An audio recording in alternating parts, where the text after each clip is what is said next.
Welcome back to another episode of Harder Styles with Miia Solar. Harder Styles with Miia Solar is your ultimate backstage pass into the world of harder styles. The show will share you the best tips, tell you stories you won't hear anywhere else, and bring you exclusive 30-minute guest mixes. You can catch the show live on Twitch starting at 8 p.m. Finnish time. Can't join the live broadcast? Don't worry, all the episodes will also be available afterwards on YouTube. This time we are diving into the world and the history of hardcore. My name is Miia Solar and I will be your host through this journey of harder styles. This time I'm excited to welcome a guest who has been in the scene for a very long time and knows the history of hardcore like his own buckets. Welcome to the show, Jussi Ripson. How are you doing? I'm fine, thank you. Really happy to be here. I'm so excited to have you here today. This is going to be a very interesting episode and we have a lot of cool things coming. But first, before we start, I think it's a good time to introduce you to our audience. Most of people know you as the Finnishing Dutch, a hardcore DJ whose style blends early, millennium and mainstream hardcore. You are active in the Mindcore and Nasdaq collectives and you've become a familiar face in Finland's hardcore scene and you've performed at some of the country's biggest genre-focused events. For example, Helsinki Hardstyle Festival. Yes. Next, we are going to go back to where it all started. How did your journey into hardcore begin and how did you discover the genre? Yeah, I think I was maybe 11 years old in 1993. I watched TV and all of a sudden Thunderdome 2, the advert of the commercial of the CD came and it had an angry dog in front of the cover and it lasted maybe 12-13 seconds, but I was totally mind blown about the impact it gave me. Yeah, did it have this short preview of the upcoming tracks? Yeah, it was like a sort of 2 seconds of one track and introducing and how much it costs and stuff like that. And yeah, because I was born in the Netherlands and I moved to Finland in 1989. But I always went to the Netherlands for my holidays. So there on TV, it was maybe mainstream TV or MTV where the commercial came. And I was, what the hell is this? That's so cool to think that you have a Thunderdome commercial coming to the TV. Like, I think in Finland that would not happen. No. So cool. Did you went and buy the CD? Well, actually, I have some stuff with me. Show us. First, when I saw the commercial, it still took some time before I really started to discover the genre. Yeah. But later on, when I started to listen to hardcore, I was in Oud-Beijerland. It's a little town where my father lived. Yeah. And I knew that the library had the CD, so I took my bike and cycled, well, in the Netherlands, of course. And I went and I lended the CD from there, and then I taped it on this cassette tape. Nice. And or 2 cassette tapes, and I had already bought some CDs, but because that was the first experience with hardcore, so I really had to listen to the CD and later on also buying it, of course. But yeah, that's so cool. So you discovered hardcore from commercial on TV. Yeah, a music style that shouldn't be commercial but still is. You said before the live that there was some your friend who played hardcore, and how did they used to call the genre back in the days? So I might switch from Holland to Finland, and this happened in Finland, and my friend's big sister's boyfriend was a radio DJ at the local radio station in Rovaniemi. Yeah. And he played some hardcore tracks, and my friend played this music to us, and he said, "Yeah, this it's a genre called psychotechno, psychotechno." I love it. Yeah. I'm going to use this when we are going to hardcore party. I'm like, let's go listen to some psychotechno. Psychotechno, yeah. Not techno by psychopunks, but hardcore. That's so cool. But do you remember your first hardcore event as an attendee? What was the experience like? Well, yeah. Well, I first have to say that I in the 90s I always was in the holidays with my father's place, and events like Thunderdome had the age limit of 15, 16, and I was a teenager back then, but I never had the guts to ask my father if I could go to an event because the well the hardcore scene, the cover scene, didn't have that of a good reputation in the media. So, and I was pretty shy, and I didn't really have any friends there. I was always with my family, and I didn't have any friends who listened to the same type of music, so I never went there.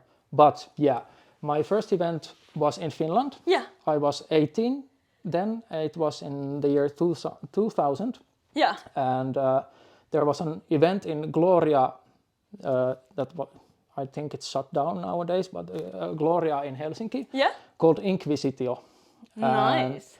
That was, I heard from my friend that there's a hardcore party, so we went there, and it was mostly terror, speedcore, really fast music, 300, 400 BPM. Yeah. But there was one DJ who actually, he wore my favorite football club shirt. Yeah. Friend. Yeah, and he played exactly the kind of hardcore that I have loved for many years. And that guy was DJ Chris. DJ Chris! Yes, who is the founder of Mindcore, and in my opinion, and I think it's not only my opinion, that he is the pioneer of the Finnish hardcore scene. So that... Greetings to Chris. Yeah, greetings. And many years later, I have played with him at events, and he is one of my best friends. So he's like an idol for me, but also a really dear friend. So that's really nice. But yeah, he played exactly that. And nowadays, when we play together, we always have exactly the same kind of. So it's always easy to play with him. Yeah. That is so lovely. Like, this music really connects us. Yeah. It's like, it's so nice to meet the same kind of people who like share the exact same music taste, because in this harder styles genres there's a lot of like different styles. So maybe if you like rough style, there's so many different kind of rough styles. So if you find the person who likes the same tracks, it's like a blessing. Yeah, that's true. Being half Dutch and half Finnish, did your background influence how you first experienced the scene? Yeah, I think it influenced quite a lot. Yeah.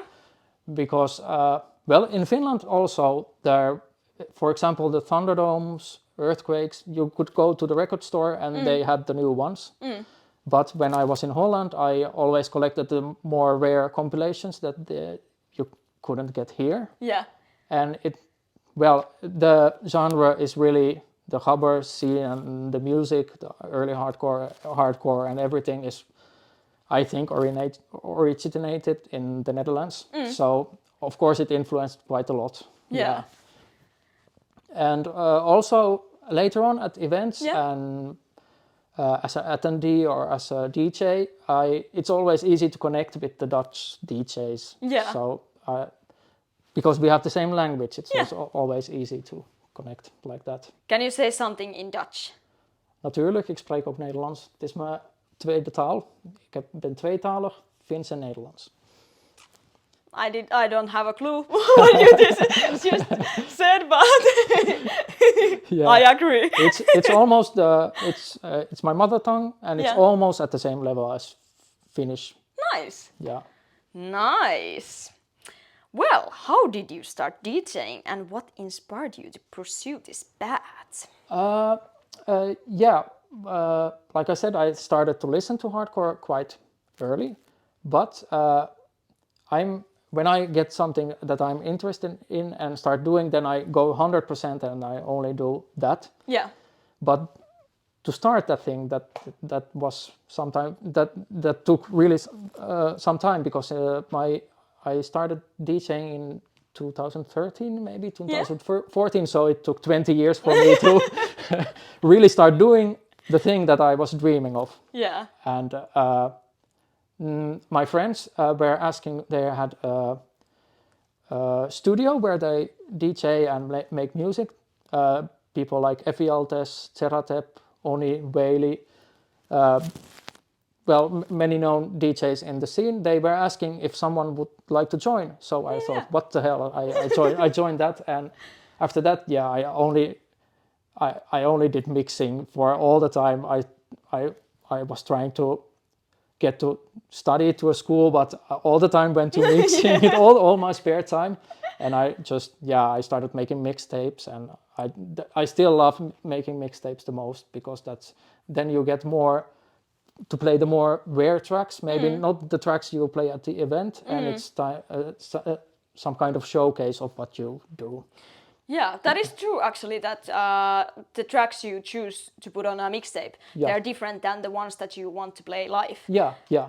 Or sometimes when I DJ, it's not completely freestyle, but I play what I feel to play. But I often recognize that I still play many same tracks. I try to differentiate that it's not always the same. So I'm not saying that all my gigs are the same. No, they are not. Yeah. But and there's times that you have these certain, favorite songs, and you are like, okay, this is the best one. I want to play this. Yeah. It That's happens. true. That's true. But you are representing your favorite tracks and your sound at the moment. So. Yeah. Yeah. Where does the name Finnishing Dutch come from? Well, it's kind of an easy shot, because I'm half Finnish, half Dutch. So that's why it's with two N's, finishing and Dutch. And then it's like the saying, the finishing touch. Oh, yeah. So I turned it to the Finishing Dutch. And often at regular events, hardcore DJs play as the last one. So it's the Finishing Dutch. Yeah. Nice. That's maybe the reason why I picked that name. Yeah. Could you tell us about your first DJ gig? Where was it and how did it went? Yeah, okay. Soon I'm going to tell you about the real DJ gig. But the first one was when I was at elementary school. I was maybe, on 6th grade, 5th grade, 6th grade, and we discovered the hardcore music with my friends. And we were DJs at the school disco, so we played a few tracks from these two CDs, Thunderdome 6 and Thunderdome the Christmas edition. So we played some Christmas music for the other kids, and most of them didn't really like it. They ran away outside, but that was my first touch with playing music. And my first official gig was in 2015. There was a guy called Erik van Eyden. He's a Dutch guy living in Finland, and he organized an event called Extreme in Puppete, Helsinki. It's it's a pub in Kamppi, and it's like there was a nightclub side where we played, and there was a karaoke side where there people were singing. So that was kind of funny. So that was my first one. My first two gigs were at his events. That is so nice. Which artists or labels have inspired you the most? One artist and label, I'm wearing it now. Roughneck is one of my favorites, and still is. He still makes great music, and also from the Roughneck label, DJ Predator is. He's one of my heroes as well. Neophyte used to be one of my favorites as a kid, so I have made a few tribute mixes also of Neophyte. So I really liked it was really raw compared to the other hardcore at that time in the 90s, and really pounding kicks and 6 sounds and 6 samples and everything. And then also, maybe my biggest favorite is DJ Promo. He has been from the middle of the 90s till now, and also at the millennium era he was one of the best. Then maybe the Playa or Fidian from millennium hardcore. There are so many. I could go on for ages, but those are the next best. question. Well, if someone has never heard early hardcore before, could you explain the genre in your own words? What is early hardcore? Yeah, okay. earlier, I kind of connect early hardcore with the era when it was made. Yeah. It was after the old school era, maybe 93 to 98 hardcore. So pretty fast. Maybe I don't tell any BPMs, but it was always a bit faster than Yeah. everything else, and a distorted 909 kick, Yeah. and fast-paced melodies, riffs, with especially the Alpha Uno to the Hoover sound. So yeah, maybe I can give some examples later. Yeah. But yeah. But how does early hardcore differ from mainstream and millennium hardcore? How would you say? Well, yeah. Early hardcore is more with shorter breaks. It changes quite a lot, and compared to millennium, it's faster. Usually, it can be slow also, but millennium hardcore is more with longer anthemic breaks, and well, the production quality went quite up a lot because it's more digitally produced, and early hardcore was more sampling and analog. Yeah. So and mainstream hardcore kind of originated from millennium because there was an industrial side of millennium and a mainstream side, more melodic. Yeah. So they are quite comparable, but Yeah. they have evolved through the years. And when you are playing, do you usually like to mix all of these? Nowadays, my gigs have been mostly early hardcore because the scene is living really. It's really good in Finland at the moment, or around the world at the moment. It's coming back, so it's not because I'm not playing because it's a big thing, but it's the thing I fell in love with. So of course I play the style that I love. But earlier on, I also played quite a lot industrial hardcore, crossbreed and stuff. But when I play a regular gig, I play new tracks, I play millennium tracks, early hardcore tracks, what fits the moment. Yeah. Yeah. Sounds really good. What do you think makes early hardcore unique or timeless in your opinion? Well, it has a sort of feeling, a special feeling. And also the Gabber scene. Gabber is it's the culture around it. It intrigues people. They are interested also because of that, and also the old videos and stuff. So, what's your question? Why it's Why it's hard? Why is it unique, or what makes it timeless in your opinion? maybe timeless because it kind of still always keeps coming back because people don't forget the roots. Yeah. That's why it will always come back, and it's a cliche, but they say hardcore will never die, so maybe that's true. Yeah, that is true. Yeah. Early hardcore became really, really big in Europe. How did it stand out from other electronic music at the time? Yeah, maybe it's just the more distorted thing, the aggressive thing. It was kind of pushing the limits of the music, so that automatically make people listen to it. Others don't like it at all. But I have also heard from many who listen to other kinds of. I listen to all kinds of music, but to other kinds of electronic music more nowadays. They have started with some Thunderdomes and then they are grown away from it, maybe. Which clubs, events, or DJs were especially important for the scene to grow, in your opinion? Yeah, okay. When the hardcore sound started to come up, there was a club in Rotterdam called Parkzicht. So at the beginning of the 90s, there was a resident called DJ Rob and his MC Joe. They were residents there. And the genre didn't really exist then, but they picked the harder types of the tracks. Yeah. Electronic music was kind of all of the same. In Holland, everything was house. Yeah. And then came mellow house, which was more the club sound, and then hardcore or Gabber house, which was the more harder sound. And then, yeah, of course, Thunderdome, many people know it. That was the first one was in 92. Yeah. And then, that was the final exam, but the next year, IDNT organized Thunderdome with the name Thunderdome.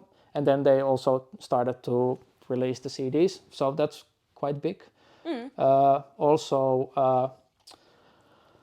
in Rotterdam, the Nightmare in Rotterdam events at the Energy Hall, which is they say it's the Gabber Temple, the Gabber Temple. Yeah. And also in Amsterdam there was Hellraiser and Digital Overdose, and in Den Haag was Rave the City. There was Mega Rave. Later on came Masters of Hardcore. So there was plenty of things that basically fed each other's, yeah. And it just got huge. Yeah, there was a sort of rivalry between Amsterdam and Rotterdam, which was first and where the Gabber sound comes from, and just because there's a rivalry in other things also. Yeah. And also in tracks there was a track from Euromasters from DJ Paul and DJ Waxweasel and Peter Sloghuis, he was a third guy, and they made a track Amsterdam, waar ligt dat dan? And that means Amsterdam, where the hell is that? So, peace. Yeah. Nice. Were there any cultural or political influences that shaped the scene back in the days? Yeah, well, I think the whole rave culture is kind of, I like to call it's politically anti-political. So yes. It's like taking some time away from daily life and enjoy the music at weekends. And so that in that way, political, and also the Gabber name of the people who listen to hardcore, it came from, they were kind of it's those Gabbers again, they are coming, and so it was kind of political that way also. And at the end of the 90s, when the hardcore scene started to, it wasn't that big anymore. Yeah. There were also many extreme right people at the skinheads and others at the parties, and many DJs like the Prophet and others didn't want to attend or play at the events anymore. And well, a good thing about that, when they went away, they started to do something new, which is called hardstyle nowadays. So yeah, and I like to think that with scenes, when sometimes it gets big and when it falls down, that's not the end of it, because then there's people start to experiment with music, and there's always coming some new, like then it was new school, it was slower and it sounded a bit like the old school hardcore, and then after that came millennium hardcore from that. So yeah. How do you see early hardcore scene today? Yeah, it's living really well in Finland and also abroad. There are many event organizers. For example, the Thunderdome anthems. The new one came yesterday. We Move as One from Nosferatu and the Playa, and it's really early influenced. It sounds like early hardcore, but new stuff. Yeah. And then there's also many people are making early hardcore nowadays. It's called next gen hardcore, so like next generation hardcore. And we even have in Finland some producers. Discharged is doing really well with that sound. Greetings to Robert. And Sasha F is coming with some sounds, and there are many DJs who played. I'm part of the Nastic crew, and we had the opportunity to start organizing events at a little club, Vastavirta in Tampere, and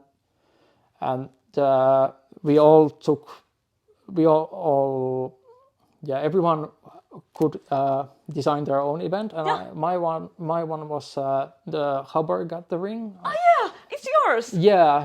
Nice. Of course, the others help as well, and we have 2 editions had already, and with Terrorina and Discharged and Chris and Meke and many others, and there are plenty of more coming later because Nice. people I have got positive Feedback. from it. Yeah.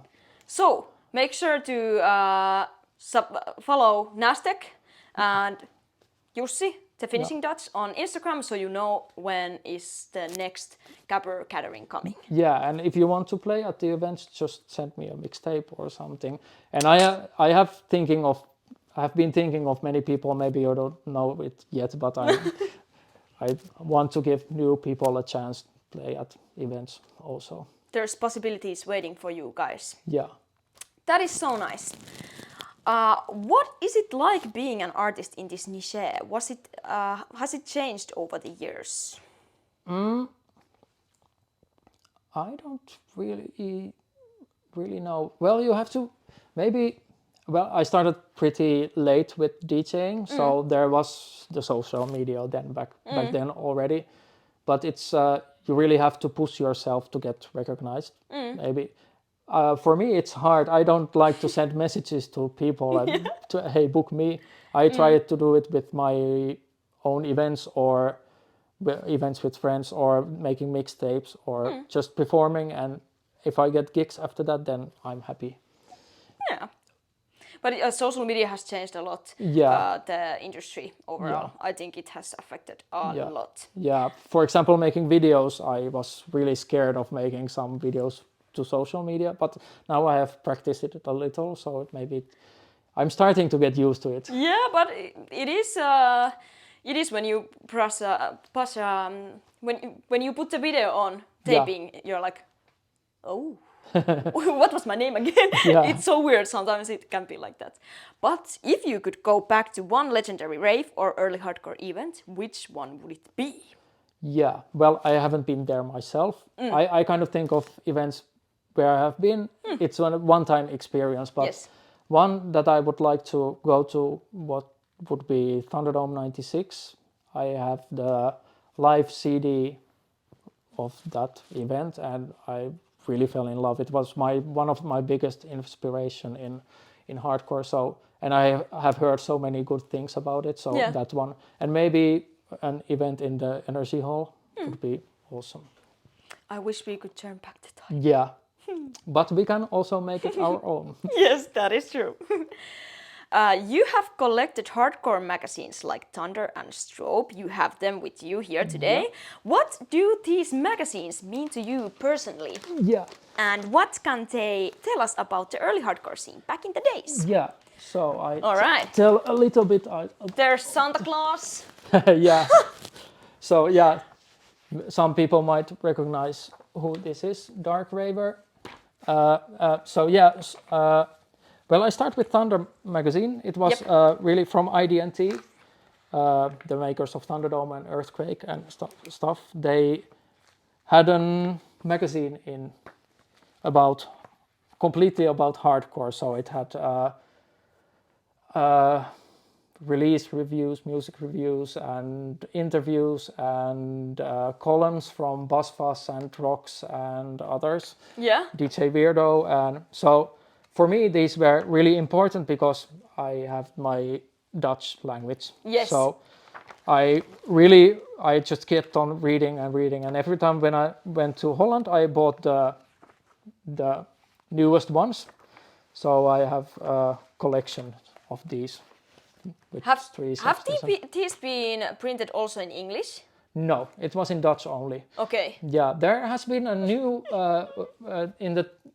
not many years ago, there came one Thunder magazine, I think, but that was maybe also in English. Oh. That could be.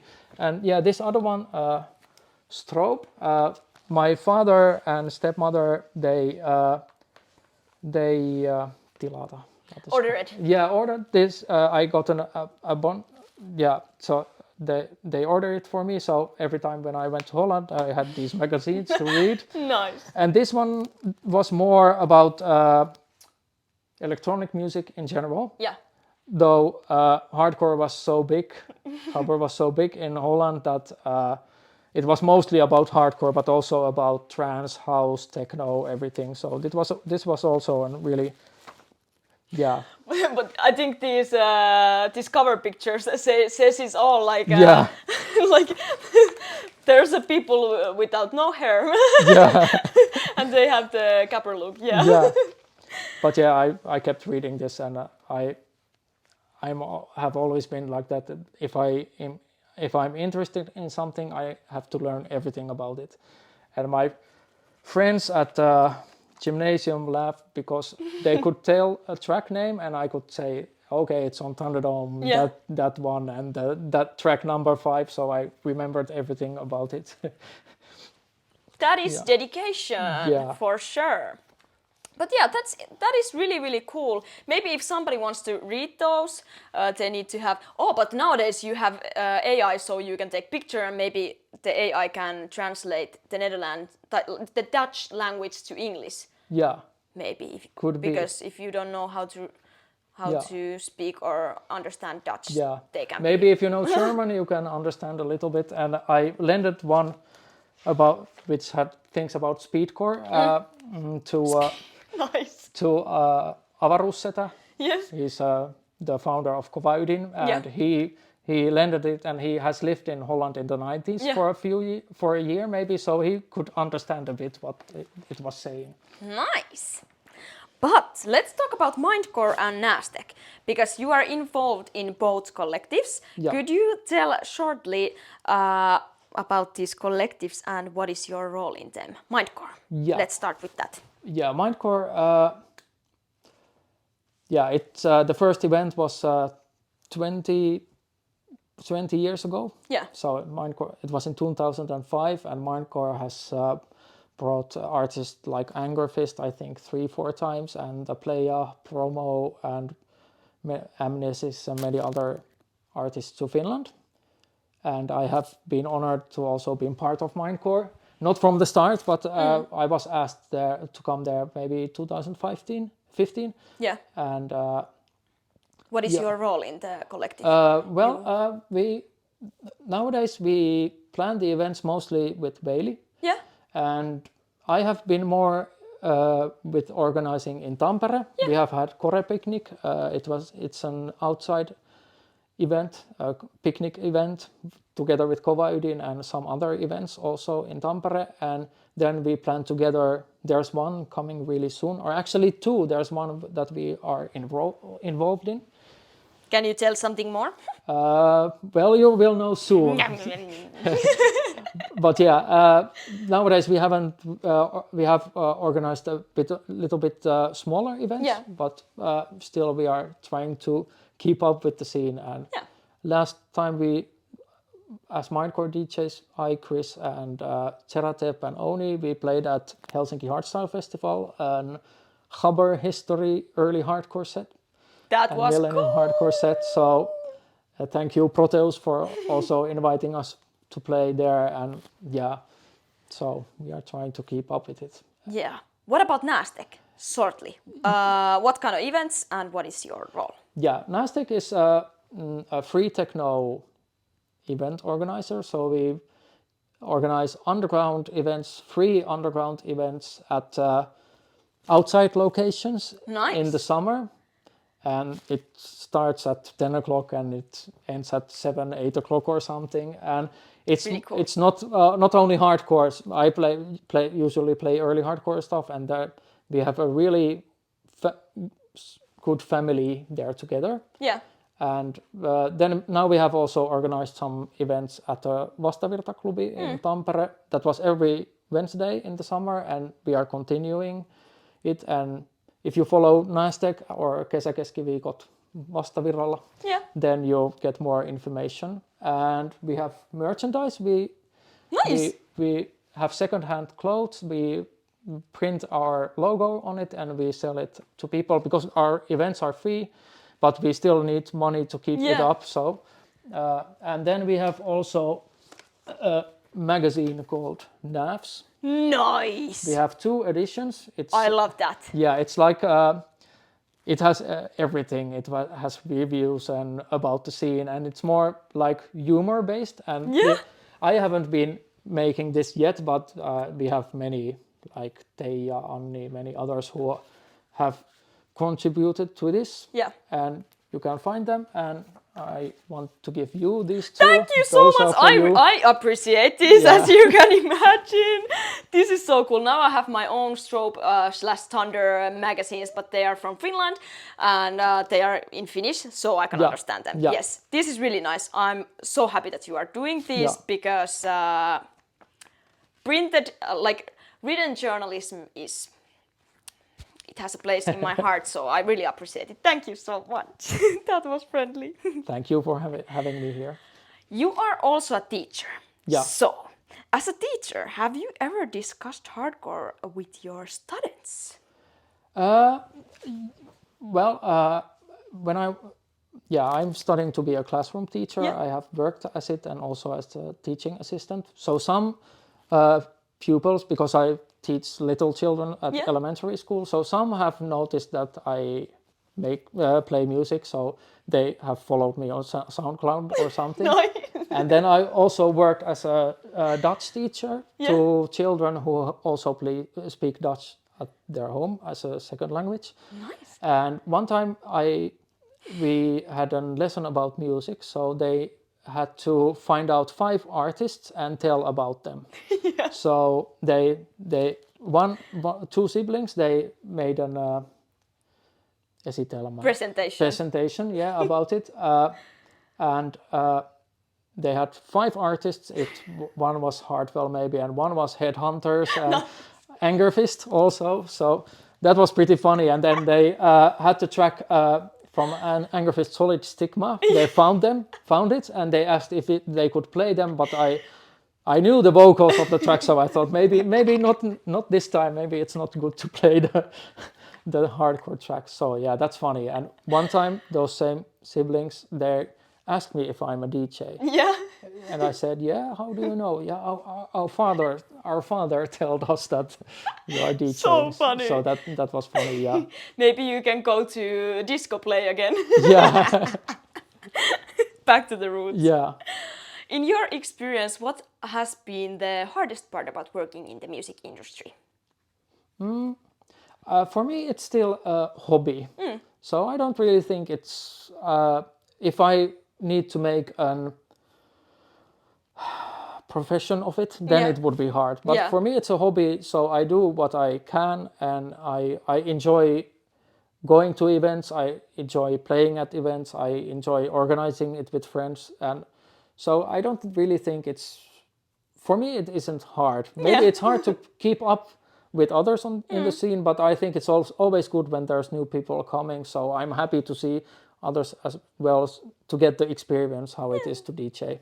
Nice. And maybe one thing, making music. I made music 25 years ago with my friend, some hardcore tracks, but for me it's so hard to start. It took such a long time to start DJing, so the same with producing music. So that's one goal to do later.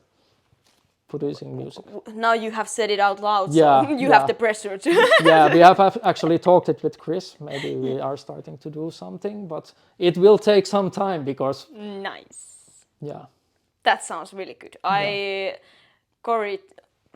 sinua. I don't know how to say it. Yeah, you encourage me. Maybe. Yes. Yeah. But what has been your most rewarding moment so far? As DJing? Yeah. It's maybe not DJ related, but at one of my gigs I met the love of my life, and I know she is watching. I know you are watching, so greetings to you. And of course I have enjoyed playing after bigger artists like Angerfist play and everything, but one of or two of the biggest moments are when my daughter, she's now 24 years old, greetings to Benla, and so she has been to my events, my gigs a few times. One was in 2019 when she turned 18, and the latest one was now at Helsinki Hardstyle Festival. So that always warms my heart when my daughter is watching what I love to do. So, yeah. What are your plans for the future? Well, yeah, maybe the producing stuff. I would like to produce music. and just continue doing with the things I love, and I love doing organizing events, play at events, and just meet new people. The scene in Finland is really, really, warm here. So Yeah. and okay, one thing, I have never played in Holland myself, so that's a big dream to play there in my home country. There are so many great DJs there, so it's really hard to get. But you are also, and you are from Finland, so you are international Yeah. artist. So. But you should go and do that. Yeah, I try that. I try to get there. Yeah, we can say torille. Yeah. Then it's time for our last question, and it's from my grandma. I would like to ask you what makes this music special to you? So, what makes this music special to you? Yeah, I think it's my. Thank you, Grandma, for the question. Really awesome that you are asking these questions from us. Yeah, it's my passion. It's my life. I like the fact that the music is aggressive, but it still calms me in a way. It's just a way of life. It's my passion. Yeah. So I just found the thing that I love to listen. I listen to other music as well, but I always get back to hardcore, and I just can't help it. Yeah. And next, you get to represent your song to us in a 30-minute guest mix. So, can you spoil us? What are you going to play today? Yeah. So I'm going to play the early hardcore today. Yes. So I'm going to keep it only the 90s tracks, even if there are good new tracks. And I'm going to start. Last week we got some devastating news that one of the biggest legends in the hardcore scene, chosen few, Francois Preit, he passed away. So of course I'm going to pay my tribute to him as well. The first track and maybe some other. Yeah. He made tracks as under the name the original Gabber as well. So that tells a lot about him. So my condolences to everyone who is close to him. Yeah. But yeah, let's make the music speak. Let's make the music speak. But before we get to the guest mix part, now is your time to ask questions from Jussi. He will answer them later on Instagram. You know how this goes. Fast questions with the Finnishing Dutch. So keep your questions coming to the chat. I will ask them later. And now it's time for a short break, but don't go anywhere. We will be back soon, and the early hardcore madness will begin.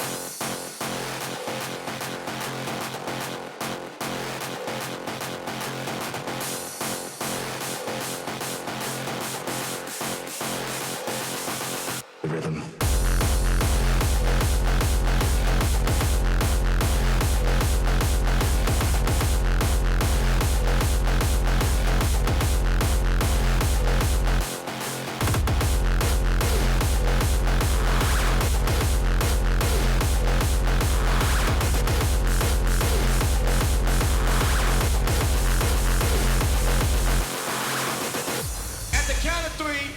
Y'all to tell me the name of my DJ. 1, 2, 3. 1, 2, 3. 1, 2, 3. 1, 2, 3. 1, 2, 3. 1, 2, 3. 1, 2, 3. 1, 2, 3.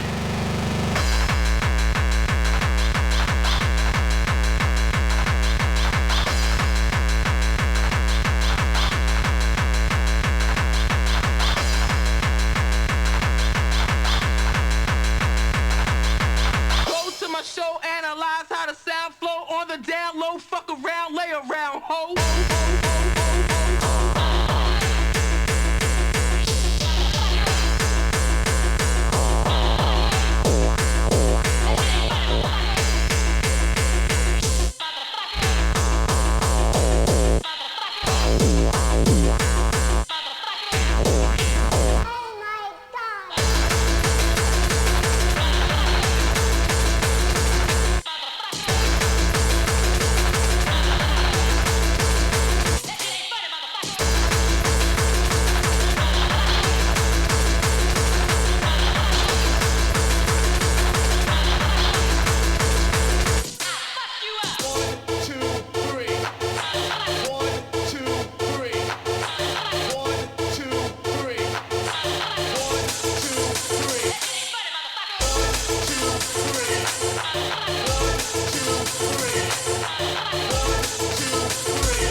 I've got the mind of a lunatic.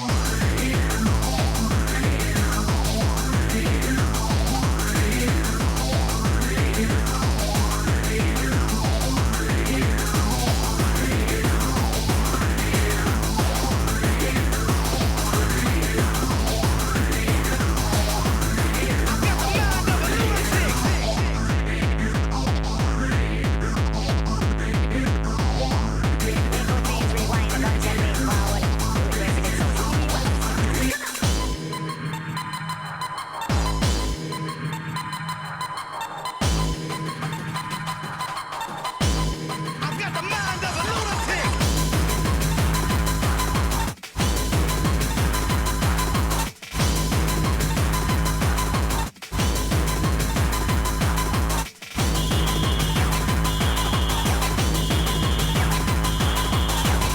Liquid means rewind, a gunshot means forward.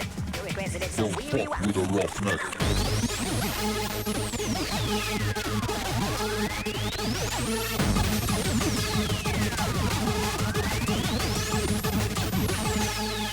Don't fuck with a roughneck.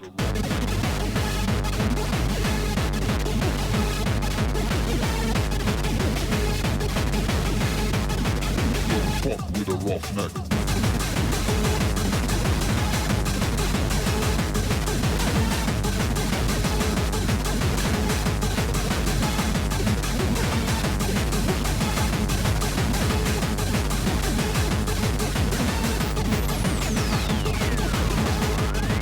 Don't fuck with a roughneck. Don't fuck with a roughneck. Don't fuck with a roughneck.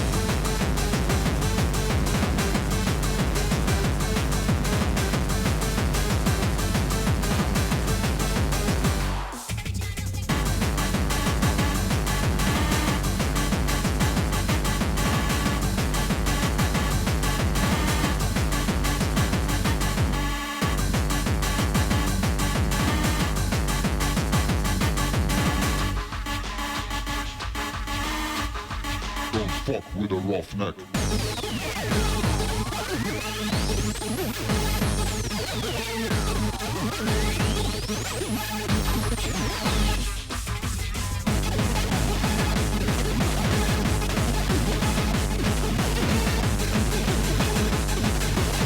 Don't fuck with a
Pesa, pesa.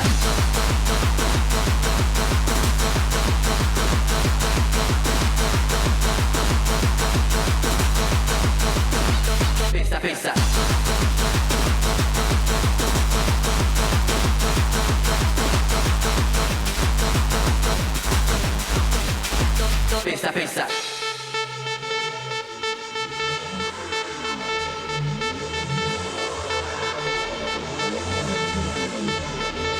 Pizza, pizza.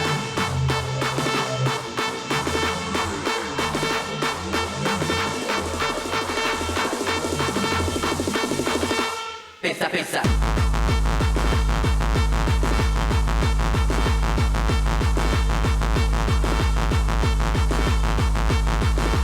Pizza, pizza.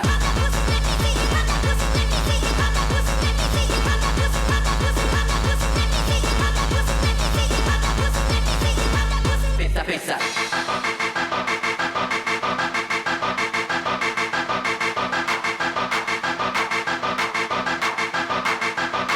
Pizza, pizza.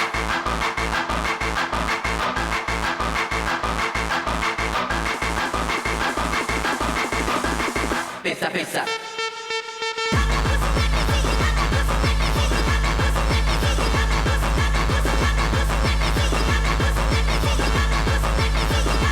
Pizza, pizza.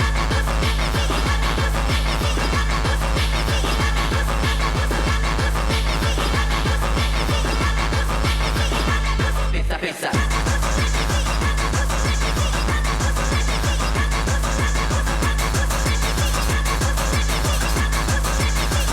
Pizza, pizza.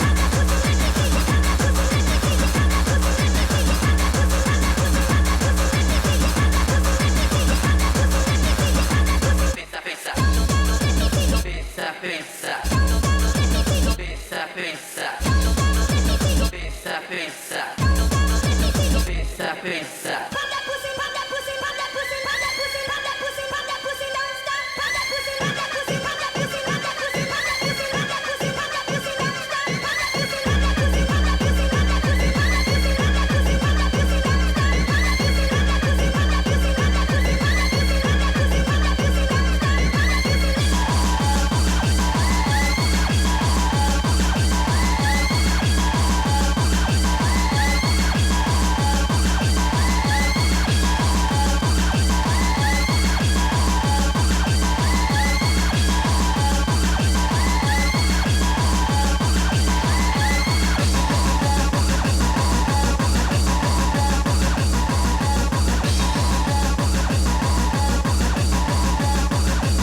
drum machine.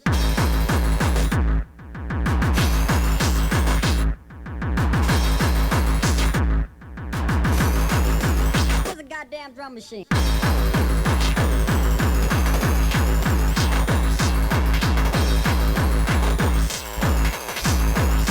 This is something new for the underground.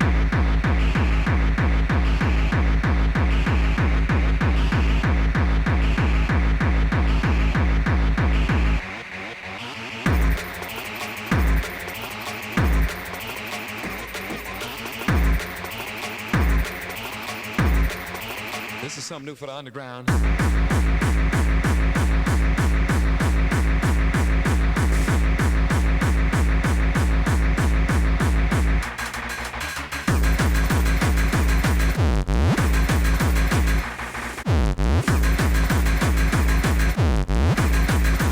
This is something new for the underground.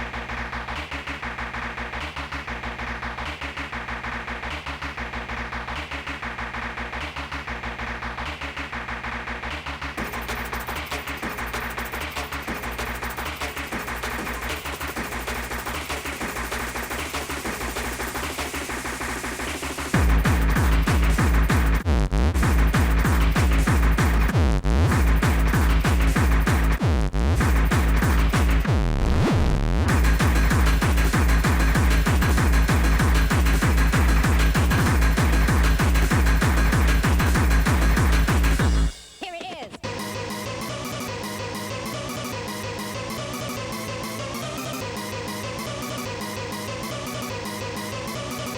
Here it is.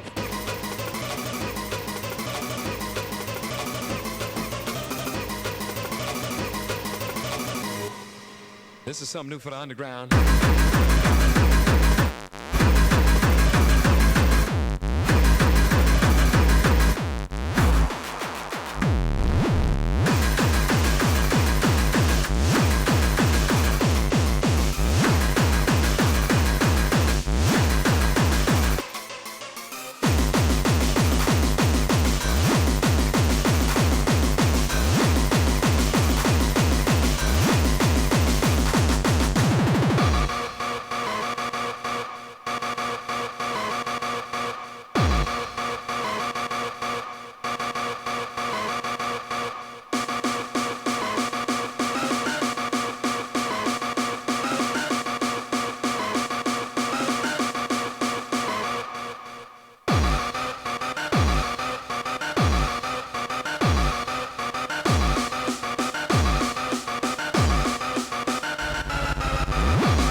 Hardcore motherfucker.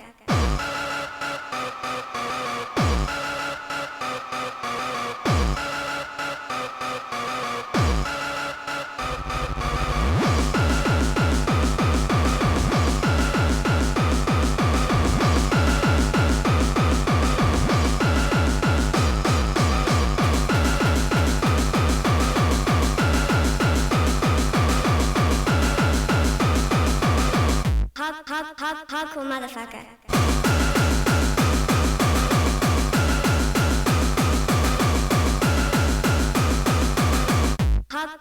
Hardcore motherfucker. Hardcore motherfucker.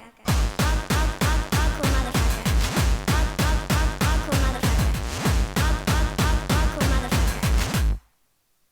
I'm totally and completely on his dick.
Make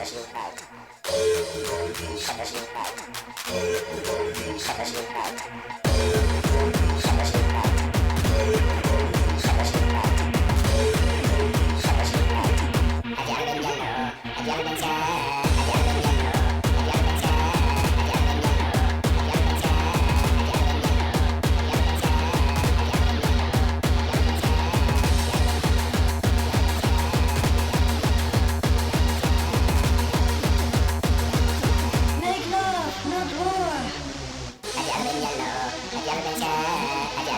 Make love, not war.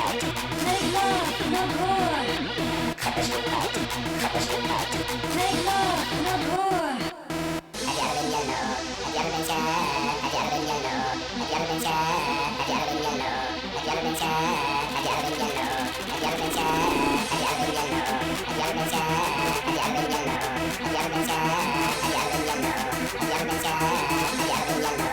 love, not war.